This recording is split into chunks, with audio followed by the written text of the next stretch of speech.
پہلے بوٹ نہیں تھی، بوٹ ملی تو اس میں سوراخ ہے، اور جو چلا رہا ہے وہ بھی اللہ کا بندہ نہیں، شیطان کا بندہ چلا رہا ہے۔ بہرحال یہ اپنے آپ کے اندر انر ٹاک چل رہی ہے نا، سیلف ٹاک، اندر ہی اندر باتیں کر رہا ہے کہ میرے تو نصیب ہی خراب ہیں، آج کا دن تو لگ ہی نہیں رہا کہ میں سکسیزفل ہوں گا، کچھ کما سکوں گا، کچھ اچھا کر سکوں گا۔ یہ ساری باتیں سوچتے ہوئے یہ اس جگہ پہنچا جہاں اس کو جانا تھا۔ جیسے ہی بوٹ سے اترا تو اس کو مزدور کی ضرورت تھی کہ اس کا سامان کو کیری کرے، تو اس نے کہا کہ کوئی ہے جو میری ہیلپ کر دے؟ تو ایک شخص آیا، اس نے کہا میں آپ کی مدد کروں گا۔ اتفاق کی بات یہ ہے کہ وہ شخص بھی ایک آنکھ سے کانا تھا، ایک آنکھ اس کی صحیح تھی، ایک صحیح نہیں تھی۔ تو اس نے کہا کہ لگتا ہے کہ آج کا دن بڑا ہی منحوس ہے، صبح سے لے کر ابھی تک پریشانیاں ہی پریشانیاں، چیلنجز ہی چیلنجز آ رہے، اور میرے نصیب میں یہی مزدور لکھا تھا جس کے ایک آنکھ صحیح اور ایک سے کھانا ہے۔ بہرحال سامان اس مزدور نے اٹھایا، یہ کسی ہوٹل میں رکا، ہوٹل میں بھی رکا ہی تھا، تھوڑی ہی دیر ہوئی تھی، 2-3 گھنٹے گزرے ہوں گے کہ دروازے پر نوک ہوئی، تو ڈر گیا کہ اس شہر میں مجھے کون جانتا ہے اور یہ دروازہ کون بجا رہا ہے۔ تو اس نے تھوڑا سا دیکھا دروازے میں سے، تو ایک شخص کھڑا ہوا تھا، تو اس کو لگا یا تو یہ کوئی میرا دشمن ہے یا پھر میرا یعنی جو اس شہر کا کوئی بڑا ہے، اس کو پتہ چل گیا ہے کہ میں یہاں ہوں اور اس نے بھیجا ہے۔ تھوڑا ڈرتا رہا، پھر اس نے دروازہ کھولا، دروازہ کھلنے کے بعد اس سے پوچھا تمہیں کیسے آنا ہوا، کون ہو تم؟ اس نے کہا کہ مجھے آپ کے دوست نے بھیجا ہے، اور اس نے یہ کہا ہے کہ ہماری دشمنیاں، ہماری ناراضگیاں اپنی جگہ ہے، تم مجھ سے لڑتے ہو، میں تم سے لڑتا ہوں، مگر تمہارا قرضہ مجھ پر ہے، اور میں نہیں چاہتا کہ میں اخلاق سے گر کر تمہارا قبضہ روک کر بیٹھے جاؤں۔ تو اس تمہارے دوست نے تمہارا قرضہ جو تم نے کئی سالوں پہلے اسے دیا تھا اس کو ریٹرن کیا ہے، اور اس نے بیگ سے ایک فوکو نکالی اور اس میں 30 دینار تھے، یہ اس کو دیے۔ اب جب اس کو 30 دینار ملے، یہ بڑا خوش ہو گیا کہ ساری زندگی میں، ہول لائف میں اس نے کبھی 30 دینار نہیں دیکھے تھے، تو آج تو 30 دینار اس کے ہاتھ میں تھے۔ یہ بڑا خوش ہوا، اس نے دوبارہ بیگ پیک کیا اور جہاں سے چلا تھا وہاں واپس آ گیا۔ مگر جب واپس آیا تو اس کو یہ ریئلائزیشن ہوئی کہ میں یہ سمجھ رہا تھا کہ وہ جو بوٹ نہیں ملی وہ منحوس چیز تھی، وہ جو بوٹ میں سوراخ تھا وہ نحوست تھی، میں سمجھ رہا تھا کہ بوٹ چلانے والا جو شیطان کا بندہ ہے وہ منحوس تھا، میں یہ سمجھتا رہا کہ وہ جو مزدور کانا تھا وہ منحوس تھا۔ یہ نحوست کچھ نہیں ہوتی، سب نظام اللہ سبحانہ و تعالیٰ کے کنٹرول میں ہے۔ اس نے کہا مجھے ایک میسج مل گیا، ایک لرننگ میسج تھا، ایک لرننگ ایکسپیرینس بن گیا کہ بظاہر جو میں سوچ رہا تھا ویسا نہیں ہوا۔ میں یہ سمجھ رہا تھا کہ آج کا دن خراب ہو جائے گا، مگر آج کے دن جو میں نے کمایا وہ اتنا ہے کہ ساری زندگی میں کبھی اتنا نہ کما سکا۔ یہ 2 اسٹوری اگر آپ کے ذہن میں رہے، محرم الحرام کے بعد بابرکت مہینہ شروع ہوتا ہے شہر الصفر، صفر المظفر کہا جاتا ہے اس کو۔ اسلام سے پہلے اس مہینے کو سفر کہا جاتا تھا، اس کی وجہ یہ تھی کہ اہل عرب یہ محرم میں کیونکہ فائٹ نہیں کرتے تھے، قتال نہیں کرتے تھے، لڑتے نہیں تھے، تو جیسے ہی سفر کا مہینہ آتا تو کہا جاتا تھا سفر المکان اذا خلا، کہ جب گھر مردوں سے خالی ہو جائے تو کہا جاتا تھا سفورا۔ وہ گھر کیسے خالی ہوتا تھا؟ کیونکہ محرم کے اندر تو لڑائی جھگڑا روکا ہوا تھا، جیسے ہی سفر کا مہینہ آیا تو یہ سب لڑنے کے لیے نکل جاتے تھے، تو جب مرد سارے ویپن لے کے نکل گئے تو کہا جاتا سفر المکان، مکان خالی ہو گیا، گھر میں کوئی مرد نہیں بچا، تو اس وجہ سے اس کو سفر کہا جاتا تھا۔ ایک اور وجہ بھی علماء نے لکھی ہے کہ اہل عرب اسلام سے پہلے سفر المظفر کو منحوس سمجھتے تھے، بیڈ منتھ، اور وہ کہا کرتے تھے کہ یہ ایک ایسا مہینہ ہے جس میں آسمان سے بلائے، چیلنجز اور سیٹ بیک اور بیماریاں، یہ بلائے اور آفتیں اترتی ہیں، تو وہ اس مہینے کو بالکل خالی رکھتے تھے، نہ اس مہینے کے اندر کوئی نیا بزنس شروع کرتے، نہ اس مہینے کے اندر کوئی ٹریول کرتے، نہ اس مہینے میں اپنی بہن بیٹی کی شادی کرتے، نہ اس مہینے میں کچھ بھی ایسا کام نہیں کرتے کہ جن کو لگ رہا ہوتا تھا کہ کچھ غلط نہ ہو جائے۔ تو اہل عرب اس مہینے کو منحوس سمجھ رہے تھے اور یہ سمجھتے تھے کہ اس مہینے میں بلائے، آفاتیں، مصیبتیں اترتی ہے۔ آقا دو عالم صلی اللہ علیہ وسلم نے اعلان نبوت فرمایا اور کہا کہ لا الہ الا اللہ وانا رسول اللہ۔ اب حضور علیہ الصلوۃ والسلام ان تمام تر بلیفز جو فیک بلیفز ہیں ان کو مٹانے کے لیے آئے ہیں، تو آقا علیہ الصلوۃ والسلام کیسے قبول فرماتے کہ میرے ماننے والے، میرے غلام، میرے کلمہ پڑھنے والے امتی اس طرح کی فیک بلیفز کے اندر اپنی ساری زندگی گزار دے؟ تو حضور علیہ الصلوۃ والسلام نے خطبہ ارشاد فرمایا، صحابہ کرام کو جمع کر کے، اور خطبہ ارشاد فرماتے فرمایا لا عدوا ولا طیرتا ولا حامتا ولا سفارا۔ حضور علیہ السلام نے خاص طور پر لائے نفی جنس کہلاتا ہے یہ، لا سفارا۔ آقا علیہ السلام نے فرمایا کہ لوگوں سن لو، سفر کے مہینے میں کسی طرح کی نحوست نہیں ہے، سفر کا مہینہ منحوس نہیں ہے۔ تو اسلام اپنے ماننے والوں کو یہ نہیں کہنا چاہتا، دکھانا چاہتا یا بتانا چاہتا کہ کسی منتھ میں، یعنی کسی ٹائم میں یا کسی پلیس میں یا کسی تھنگ میں یا کسی پرسن میں نحوست ہوتی ہے۔ یہ اسلامک بلیفز نہیں ہے، اسلام اس کے اگینسٹ ہے، یہ کفار کا طریقہ رہا ہے۔ اللہ تبارک و تعالیٰ قرآن مجید فرقان حمید میں حضرت موسیٰ علیہ السلام کے مقابل میں فرعون جو اس کی قوم تھی ان کا ایک بلیف بیان فرماتا ہے، فَإِنْ أَصَابَتْهُمْ سَيِّئَةٌ يَطَّيَّرُوا بِمُوسَىٰ وَمَن مَّعَهُ، کہ جب اچھے دن چلتے فرعون اور اس کی قوم کے، یعنی خوشحالی ہوتی، ہیپینس ہوتی، کافی پیسہ ہوتا تو خوش رہتے، بولتے اللہ کی طرف سے ہے۔ لیکن جب کوئی برا وقت آتا تو فرعون اور اس کی قوم کہتے یطیروا بموسیٰ ومن معہ، کہتے تھے کہ جو موسیٰ ہے نا یہ منحوس شخص ہے، اور جو اس کے ماننے والے ہیں وہ سارے منحوس ہیں، اور ان کی نحوست ہے کہ ہمارے شہر کے اندر بربادی آ رہی ہے، قحط پڑ رہا ہے، مال کم ہو رہا ہے۔ تو اللہ تبارک و تعالیٰ قرآن میں بتاتا ہے کہ یہ وہ لوگ تھے کہ جو لوگوں کو منحوس سمجھ رہے تھے، حالانکہ کل من عند اللہ، جو ہوتا ہے اللہ کی طرف سے ہے۔ یہ اسلامک فیتھ ہے، یہ اسلامک بلیف ہے کہ کوئی چیز، کوئی گھر، کوئی پلیس، کوئی پرسن، کوئی ٹائم، کوئی اسپیس، یہ کوئی پاور نہیں رکھتی کہ کسی کے ساتھ اچھا کر دے یا کسی کے ساتھ برا کر دے، سب پاور اللہ تبارک و تعالیٰ سے بلونگ کرتا ہے۔ تو یہ پرانے افکار تھے، پرانے بلیفز تھے، فیک بلیفز تھے، جن کا رد کیا سرور دو عالم صلی اللہ علیہ وسلم نے، اور اعلان کر دیا کہ میرا کلمہ پڑھنے والے، مجھے ماننے والے ان بلیف کو چھوڑ دیں، اور فرمایا لا سفر، سفر منحوس مہینہ نہیں ہے۔ اس کے بعد بھی آج کے دور میں بھی بہت سارے، ہم کیونکہ عرب سے بلونگ کرتے ہیں یا انڈیا سے بلونگ کرتے ہیں، ہم ان چیز کو سنتے ہیں مگر یہ کانشیس لیول تک رہتی ہے، ہمارے انکانشیس میں یہ بلیف جاتے نہیں ہیں۔ یہی وجہ ہے کہ ہم آئے دن یہ سوچتے رہتے ہیں کہ اگر کاروبار صحیح نہیں چل رہا ہوتا تو یہ سوچتے ہیں کہ یہ لوکیشن شاید اچھی نہیں ہے، لوکیشن منحوس ہے۔ کبھی یہ سوچ رہے ہوتے ہیں، کبھی گھر کے اندر کوئی پریشانی آ جائے، آپ رینٹ پہ رہتے ہیں، آپ نے گھر چینج کر لیا، اب گھر میں بیماری آ رہی ہیں، بچوں کو تکلیفیں ہو رہی ہیں، تو سب سے پہلی تھوٹ آتی ہے یار لگتا ہے کہ یہ گھر مجھے راس نہیں آ رہا، یہ گھر مجھے راس نہیں آ رہا ہے، ہو سکتا ہے اس گھر میں کوئی پرابلم ہے۔ گھر سے باہر نکلے اور اگر بلی راستہ کاٹ جائے، خاص طور پہ بلیک کیٹ، بلی سامنے سے گزر جائے تو بس سمجھ جاتے ہیں کہ آج کا دن بڑا برا گزرنے والا ہے، بلی سامنے آ گئی۔ کئی لوگ تو ایسے ہوتے ہیں کہ اس دن سفر ہی نہیں کرتے، جہاں جانا ہوتا ہے جانا چھوڑ دیتے ہیں، واپس گھر آ کے بیٹھ جاتے ہیں، بولتے نہیں صاحب میں گھر سے نکلا تھا، گاڑی سٹارٹ کی، سامنے بلی گزر گئی، تو بلی کو منحوس سمجھتے ہیں۔ کئی لوگ گھر کے اندر برڈز آ کے بیٹھ جائیں، اور خاص طور پہ الو جس کو کہتے ہیں، وہ آ کر بیٹھ جائے تو سمجھتے ہیں کہ جناب کچھ غلط ہونے والا ہے۔ یہ سارے کے سارے جو بلیفس ہیں یہ اسلامک نہیں ہیں، ہمارے یہاں پائے جاتے ہیں۔ اگر رائٹ یہ آنکھ ہے یہ پھڑک اٹھے یا لیفٹ پھڑک اٹھے تو بولتے ہیں میری لیفٹ آنکھ پھڑک رہی ہے، کچھ گڑبڑ ہونے والی ہے۔ گھر میں بات کرتے ہیں، واہ گھر میں کچھ گڑبڑ ہو سکتی ہے، یہ والی آنکھ پھڑکی ہے۔ یہ کہاں سے لے کر آ رہے ہیں ہم؟ یہ اسلامک بلیفس نہیں ہے۔ ہمارے یہاں خاص طور پہ سفر المظفر کے جو فرسٹ 13 ڈیز ہیں ان کو 13 تیزی کہا جاتا ہے۔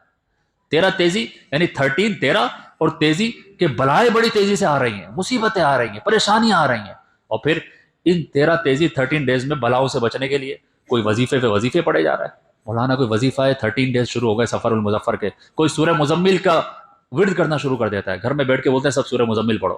بھائی سورۃ المزمل پڑھنا تو عبادت ہے، ہر دفعہ پڑھو، ہر دن پڑھو، مگر اگر یہ تھوٹ ہے، یہ بلیف ہے کہ اس مہینے میں بلائیں اتر رہی ہیں اور بلاؤں سے حفاظت کے لیے سورۃ المزمل پڑھ رہا ہو تو یہ غلط ہے، یہ اسلامک بلیف نہیں ہے۔ تو یہ 13 ڈیز ان کو 13 تیزی کہنا ہی نہیں چاہیے۔ یہ سفر المظفر بھی اسی طرح ہے جیسا کہ محرم ہے، یہ اسی طرح ہے جیسے کہ ربیع الاول ہے۔ اللہ تبارک و تعالیٰ نے دنوں میں، ٹائم میں اتنا پاور نہیں رکھا کہ وہ ہمیں کسی طرح افیکٹ کر سکے، گڈ وے میں یا بیڈ وے میں، پاور اللہ کے پاس ہے۔ تو سفر المظفر ہو یا اس کے علاوہ جو ہماری جو بلیفز بنے ہوئے نا، میں نے میمنوں میں دیکھا ہے یہ لوگ اذان مغرب ہوتی ہے گھر کی ساری لائٹس آن کر دیتے ہیں، چاہے گھر میں کوئی ہو یا نہ ہو، ہر روم کی لائٹ آن ہو جائے گی۔ میں پوچھا کیوں کرتے ہو؟ بولتے نہیں ہمارے بڑوں نے بولا ہے کہ جیسے مغرب کی اذان ہو تو گھر میں روشنی ہو جانی چاہیے ورنہ بے برکتی ہوتی۔ فیک ہے، اسلامک بلیف نہیں ہے یہ۔ اگر کوئی مہمان چلا جاتا ہے تو منع کرتے ہیں کہ جھاڑو مت لگانا، اگر تم نے مہمان کے جانے کے بعد جھاڑو لگائی تو بے برکتی ہو جائے گی۔ فیک بلیف، اسلامک بلیف نہیں ہے یہ سارے کے سارے۔ پھر نمبر کی باتیں کرتے ہیں، کچھ لوگ نمبر کو منحوس سمجھتے ہیں، بولتے ہیں 13 نمبر برا ہے۔ آپ نے دیکھا ہوگا کچھ ایروپلین ایسے ہیں جن کے اندر ایک اسپیسیفک نمبر کی سیٹ ہی نہیں ہوتی۔ یہ جو بلڈرز بلڈنگ بنا رہے ہوتے ہیں اسپیسیفک نمبر کا فلور ہی نہیں بناتے۔ یہ نمبرز کے اندر کتنا پاور دے دیا ہے ہم نے کہ یہ ہمیں افیکٹ کر سکتے، ہمارے جو تقدیر ہے اس کو چینج کر سکتے۔ اسلامک کانسیپٹ یہ نہیں ہے، اسلامک بلیفس یہ نہیں ہے. کسی نمبر میں کوئی پاور نہیں ہے، کسی چیز میں کوئی پاور نہیں ہے، کوئی انسان منحوس نہیں ہوتا. ہم مسلمان کہلانے والے بھی ان چیزوں میں ایسے پڑ گئے کہ ایک دوسرے کو بول دیتے ہیں کہ جب سے یہ آیا ہے نا کاروبار ٹھپ ہو گیا، یہ منحوس آدمی ہے. دوستوں کو ایک دوسرے کو بول رہے ہوتے ہیں تیری شکل ہی پر پھٹکار برس رہی ہے، تو منحوس ہے. تو اس طرح کسی کو کہنا اس کی دل آزاری ہے، اس کا دل دکھے گا. اور مسلمان کی دل آزاری کرنا حرام ہے. ہمارے تو گھروں میں اتنا عام ہو گیا، ابھی شادی کر کے نئی نویلی دلہن آتی ہے، بہو آتی ہے، اور ساس نے سب سے پہلے یہی کہنا ہے گھر کے اندر اگر کانچ ٹوٹ گیا، کچن میں برتن ٹوٹ گئے، یہ منحوس عورت جب سے آئی ہے، یہ منحوس عورت جب سے آئی ہے، گھر کا حال خراب ہو چکا ہے، برتن ٹوٹ رہے، شیشہ ٹوٹ گیا، اب شیشہ ٹوٹ گیا تو یہ بھی منحوس ہو گئی ہے. یہ ہمارے کانسیپٹ نہیں ہے، یہ اسلامی بلیفس نہیں ہے. اسلام ان کے اگینسٹ ہے کہ جو کسی کی بہن ہے، کسی کی بیٹی ہے، آپ تمہارے گھر بہو بن کر آئی ہے، کسی کی بیوی بن کر آئی ہے، اس کو منحوس کہا جاتا ہے. بیٹی کی ولادت ہو جائے اس کی اتنی خوشی نہیں مناتے جس نے بیٹے کی ولادت پر ہوتی ہے. کیوں؟ بیک گراؤنڈ پہ کیا چل رہا ہے، کس طرح کے بلیفس ہیں کہ بیٹا ہو تو سیلیبریشن بنتی ہے، اور اگر بیٹی ہو اور بیٹی کے اوپر بیٹی ہو جائے، 3-4 بیٹیاں ایک ساتھ ہو جائے، تو چوتھی بیٹی کی ولادت پہ تو کسی کو بتاتے بھی نہیں ہے کہ ہمارے گھر بیٹی پیدا ہوئی ہے. ایسا لگ رہا ہوتا ہے جیسے کوئی نحوست آ گئی ہے. بیٹی جس طرح بیٹا نعمت ہے، خدا کی قسم بیٹی بھی نعمت ہے. اور بیٹی کی پرورش کے بارے میں آقا علیہ السلام کی حدیثیں ہیں کہ جو بیٹی کی تربیت کرے، اچھی تربیت کرے، تو باپ اور ماں باپ اور جہنم کے درمیان یہ بیٹی آڑ بن جاتی ہے، ماں باپ کو جہنم میں نہیں جانے دیتی.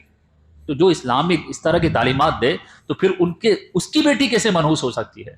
تو کوئی انسان منحوس نہیں، کوئی چیز منحوس نہیں، کوئی اینیمل منحوس نہیں، کوئی نمبر منحوس نہیں، کوئی لوکیشن منحوس نہیں، کوئی ٹائم منحوس نہیں، کوئی جگہ منحوس نہیں. یہ سارا کا سارا پاور اللہ کے پاس ہے، وہ جب چاہتا ہے اس نے لکھا ہوا ہے. قرآن میں فرماتا ہے وَمَا أَصَابَكُم مِّن مُّصِيبَةٍ فَبِمَا كَسَبَتْ أَيْدِيكُمْ. یہ تمہارے گناہوں کا نتیجہ ہوتا ہے کہ تمہارا بنتا ہوا کام بگڑ جاتا ہے. اسموتھلی جا رہی ہے لائف، اچانک بیمار ہو گئے. اسموتھلی جا رہا ہے بزنس، اچانک ختم ہو گیا. اسموتھلی جا رہی ہے آپ کی جاب، اچانک ختم ہو جاتی ہے. یہ ساری کی ساری چیزیں کیوں ہیں؟ ہم تو لوگوں کو رسپانسیبل ٹھہراتے ہیں، بلیم کرتے ہیں، مگر اللہ تعالیٰ فرماتا ہے کہ لک ایٹ یور سیلف وما اصابکم من مصیبہ فبما کسبت ایدیکم. جو بھی بیماری، پریشانی جس کو مصیبت کہا جاتا ہے، اللہ فرماتا ہے کسی اور کو بلیم مت کر. بلیم کرنا ہے تو اپنے آپ کو کر، تیرے گناہوں کا نتیجہ ہے. یہ تیرے سنز ہیں جو اللہ کی نافرمانی ہے، ان کا نتیجہ ہے. کسی کو بلیم مت کرو، اپنے آپ کو کر لو. وَيَعْفُو عَنْ كَثِيرٍ. اور اللہ فرماتا ہے بہت سارے گناہ تو میں معاف کر رہا ہوں. اگر ہر گناہ کی سزا دنیا میں مل جائے تو ہم زندہ رہنے کے حقدار نہیں ہیں. تو اسلام میں کوئی مہینہ منحوس نہیں. سفر المظفر بالکل نارمل مہینہ ہے. کچھ لوگ کہتے ہیں کہ اس مہینے کے لاسٹ وینسڈے میں ہمارے آقا علیہ الصلوۃ والسلام نے غسل صحت فرمایا تھا، آپ کی صحت بہتر ہوئی تھی آپ کی زندگی کے آخری مہینے میں. تو یاد رکھیے ایسا نہیں ہے، بلکہ کتابوں میں تو لکھا ہے کہ آقا علیہ الصلوۃ والسلام سفر کے آخری بدھ میں بیماری آپ کی شروع ہو گئی تھی، بیماری بڑھ گئی تھی. یہود تھے کہ جن کو پتا چلا نا کہ محمد صلی اللہ علیہ وسلم بیمار ہو رہے، تو انہوں نے سیلیبریشن کی تھی، کچوری بنائی تھی، چھولے بنائے تھے، دہی بڑے بنائے تھے، کھانا پینا کیا تھا. اور ہمارے یہاں سفر المظفر کے لاسٹ ویک میں سیلیبریشن کرتے ہیں، باہر نکلتے ہیں تو فیملی کو باہر لے کے جا رہے ہوتے ہیں، بھائی کیا ہو رہا ہے؟ بولا نہیں ہمارے نبی صلی اللہ علیہ وسلم کو شفا ملی. شفا نہیں ملی، بیمار ہوئے تھے آپ. تو یہ سارے کے سارے کانسیپٹ ایسے ہیں جو ناٹ سپورٹڈ بائی اسلام. تو آقا علیہ الصلوۃ والسلام نے سفر کے بارے میں کلیئر بتا دیا کہ کوئی مہینہ منحوس نہیں ہوتا. ہاں یہ یاد رکھیں کہ کوئی وقت بابرکت ہوتا ہے، کوئی لوکیشن بابرکت ہوتی ہے، کوئی انسان بابرکت ہوتا ہے. یہ ہے کوئی چیز بابرکت ہوتی ہے. مثال کے طور پہ مسجد یہ بابرکت جگہ ہے، دیٹ از اے پلیس، یہ لوکیشن ہے. مسجد بابرکت ہے. ٹائم بابرکت ہوتا ہے کہ جمعے کے دن میں ایک وقت ایسا آتا ہے کہ اس میں مانگے و جانے والی دعا اللہ ضرور قبول فرماتا ہے، وہ ٹائم بابرکت ہو جاتا ہے. تو ٹائم بابرکت ہے، لوکیشن بابرکت ہو سکتی ہے، چیزیں بابرکت ہوتی ہیں. قرآن مجید فرقان حمید لک لائک اے تھنگ ہے، برکت والی چیزیں ہم اپنے گھر میں رکھتے ہیں، اس سے برکتیں لیتے ہیں. زمزم کا پانی جو ہے برکت والا پانی ہے. تو چیزیں بابرکت ہو سکتی ہیں، لوگ بابرکت ہوتے ہیں. ایک شخص تھا آقا علیہ السلام کی بارگاہ میں حاضر ہوا اور کہنے لگا یا رسول اللہ صلی اللہ علیہ وسلم، میرا جو بھائی ہے یہ صرف دین ہی سیکھتا ہے، دین ہی سکھاتا رہتا ہے. کاروبار میں میرا پارٹنر ہے مگر کچھ بھی ورک نہیں کرتا، سارا کام میں کرتا ہوں، ساری محنت میں کرتا ہوں. تو آپ میرے بھائی کو سمجھائے نا کہ تھوڑا وہ بھی ورک کیا کرے، کچھ محنت کیا کرے، کچھ اپنی ایفرٹس ڈالا کرے. تو آقا علیہ السلام نے ایک جملہ فرمایا لعلک ترزق بہ، محنت تو کرتا ہے مگر تجھے کیا لگتا ہے تجھے تیری محنت کی وجہ سے پھل ملتا ہے؟ جو تو کما رہا ہے، جو تجھے انکم آ رہی ہے، تجھے اپنی محنت سے آ رہی ہے. آقا علیہ السلام فرماتے ہیں لعلک ترزق بہ، اے شخص جو روزی تجھے مل رہی ہے نا، تیرے بھائی کے صدقے میں مل رہی ہے، تیرے بھائی کی برکت سے تجھے مل رہی ہے. تو وہ ایک بابرکت شخص تھا، وہ جو دین سے وابستہ ہو گیا تھا، پڑھنے پڑھانے سے وابستہ ہو گیا تھا، اپنے آپ کو فری کر لیا دین کے لیے. تو اس کی وجہ سے بھائی کو پیسہ ملتا تھا، بھائی کا رزق بڑھ جاتا ہے. تو انسان بابرکت ہے، جگہ بابرکت ہے، ٹائم بابرکت ہے، چیزیں بابرکت ہیں. یہ کہلاتا ہے نیک فال لینا. تو نیک فال لینا یہ مستحب ہے. مثال کے طور پہ آپ صبح اٹھے اور آپ کی کوئی پلاننگ تھی، کوئی گول تھا، آپ اس کو اچیو کرنے کے لیے بڑھے، کسی نے آپ کو دیکھا اور کوئی دعا دے دی، یا آپ نے کسی اللہ کے ولی کو دیکھ لیا، یعنی صبح گھر سے نکلے کسی اللہ کے ولی کی زیارت ہو گئی، تو آپ یہ کہہ سکتے ہو کہ آج کا دن میرا اچھا ہوگا، آج جو میری پلاننگ ہے انشاءاللہ سکسیسفل ہو جاؤں گا. کسی عالم دین سے ملاقات ہو گئی، آپ نے اس کو دیکھ لیا، اس سے دعا لے لی، تو یہ کہا جا سکتا ہے کہ آج میرا کام بن جائے گا، کیونکہ میں مولانا سے مل کر آ گیا ہوں، میں کسی عالم سے مل لیا ہوں، کسی ولی کو دیکھ لیا ہے. تو اچھا گمان کرنا، بیسٹ ایکسپیکٹ کرنا، اس کی پرمیشن ہے اسلام میں. یہ آقا علیہ السلام کی طرف سے اجازت ہے، بلکہ مستحب ہے یہ کہ ہم اللہ سے اچھا ایکسپیکٹ کیا کریں. لیکن بیڈ ایکسپیکٹ کرنا ریلیٹڈ ٹو اینی تھنگ، اس کی اسلام میں قطعاً اجازت نہیں، یہ ناجائز اور منع ہے. خلاصہ کلام یہ کہ سفر ہو یا کوئی بھی مہینہ ہو، کوئی بلائیں نہیں اترتی، کوئی مصیبتیں نہیں اترتی، کوئی بیماریاں نہیں اترتی. انسان کا فیتھ مضبوط ہو تو پھر سارے مہینے اللہ ہی کے ہیں، کوئی پرابلم نہیں. اس مہینے میں شادی کریں. حضرت بی بی فاطمہ الزہرا رضی اللہ تعالیٰ عنہ، ایک روایت کے مطابق سفر المظفر میں آپ کی شادی حضرت علی سے ہوئی تھی رضی اللہ تعالیٰ. فتح خیبر جو ہے سفر المظفر میں ہوئی ہے. مسلمانوں کو کامیابیاں ملی ہیں اس مہینے کے اندر. تو جس مہینے میں مسلمانوں کو کامیابیاں ملی ہوں وہ مہینہ منحوس کیسے ہو سکتا ہے؟ اللہم اجعلنا من الذین